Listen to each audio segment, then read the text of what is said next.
Aujourd'hui, nous faisons une excursion sur les rives nord du lac de Garde, vers les localités de Riva, encore dans le Trentin-Haut Adige, et Limone puis Malcesine, déjà en Vénétie. Les vignobles que nous traversons sont plantés avec du nosiola, venant du nom noisette, un raisin blanc qui donne un vin léger, fruité, mais de qualité très moyenne. C'est pourquoi les vignerons ont décidé de le vendanger en décembre seulement, puis de le mettre à sécher sur des fils à l'air dans les galetas, jusqu'à la semaine sainte, en mars ou en avril. Le raisin est alors très déshydraté, mais aussi très sucré. On le presse et laisse sa fermentation jusqu'à 18 degrés seulement, avant de le faire séjourner au moins 3 ans en barrique, mais jusqu'à 10 ans. Donc, ce nectar qui sert de vin de dessert est plutôt rare sur le commerce. Il s'appelle Vino Santo, à ne pas confondre avec Vin Santo, qui est fait avec du Chianti Classico. Et donc, un vin extraordinaire, un vin dessert, un vin doux, un peu comme un liqueur, et très très bon. On voit les palmiers, les oliviers, regardez, un peu comme les pins épines comme à la mer. À droite, on voit des kiwis, comme des vignes. Nous traversons la petite localité d'Arco, encore dans la province du Trentin. Elle est construite en arc de cercle autour d'un rocher au sommet duquel trône une forteresse médiévale. Son développement se fit surtout dès le XIXe siècle grâce à son climat hivernal doux et ses bains attirant la bonne société de l'Europe centrale. Nous sommes maintenant à Riva, autrefois appelée Riva in Tyrol, lorsqu'elle appartenait encore à l'Empire austro-hongrois, soit jusqu'en 1918.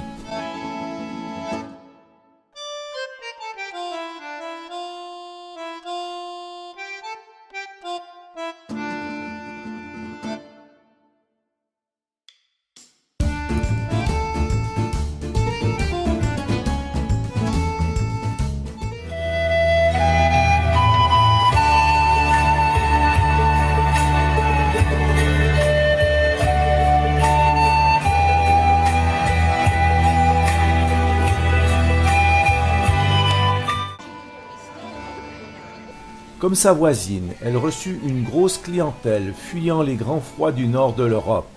Notamment le philosophe Nietzsche, le poète Goethe y passèrent régulièrement leurs vacances.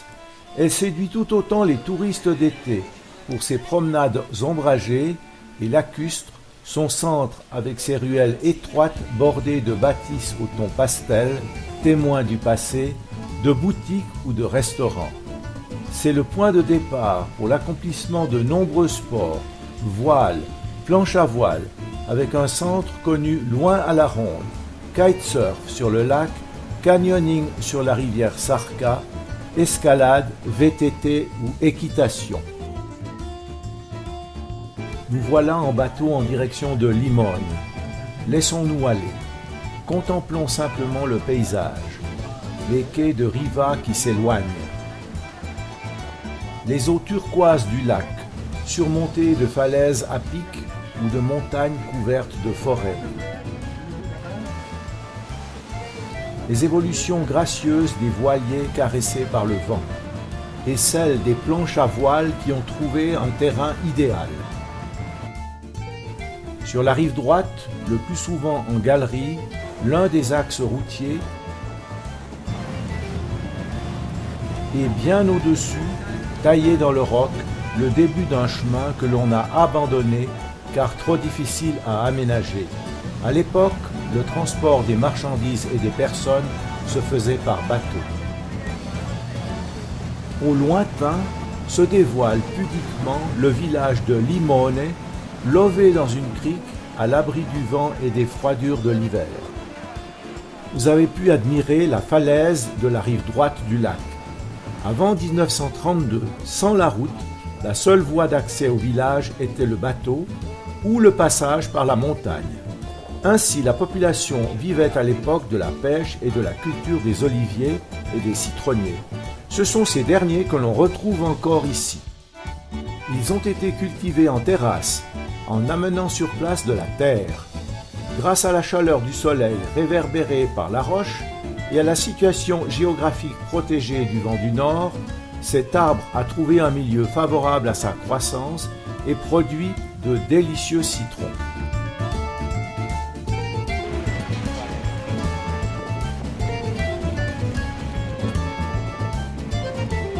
Malgré un envahissement touristique croissant, la localité a su garder son charme pittoresque.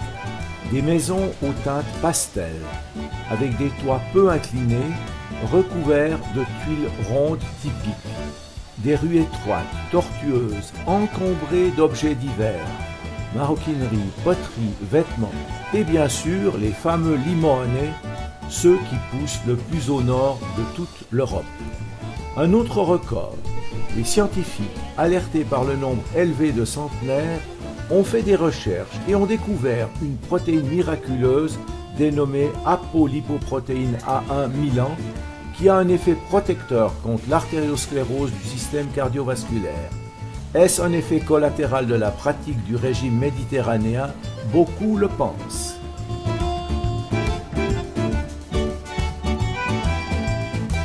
En prenant de la hauteur, on atteint la petite église de San Rocco qui date du XVIe siècle. Elle avait été construite par les habitants qui avaient survécu à la peste et fut très endommagée pendant la Première Guerre mondiale.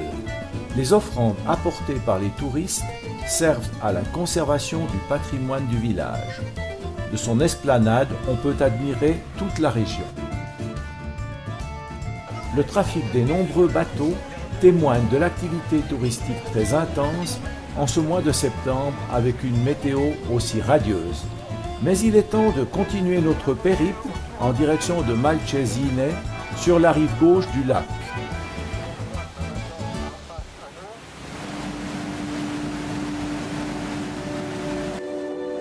Le lac de Garde mesure 52 km de long, mais à notre niveau guère plus de 6 km de large pour une superficie de 390 km².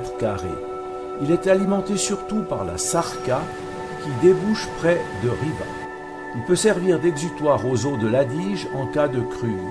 Son origine est glaciaire à la période quaternaire. La première colonisation humaine date de la préhistoire. Ce qui frappe lorsque l'on arrive par bateau à Malcesine, c'est son château du XIIIe siècle, juché sur un promontoire rocheux, plusieurs fois remanié. L'histoire du lieu est marquée par la domination de grandes familles, à l'instar de ce que l'on connaît à Venise, Florence ou Sienne. Les Sacligeri, les Visconti, les Carrara, à part une courte période sous domination autrichienne. En fait, c'était un peu la frontière avancée pour les républiques italiennes, en particulier celles de Vérone et Venise. Son activité économique est essentiellement touristique, car peu éloignée de l'axe du Brenner, mais également agricole avec ses grandes oliveraies.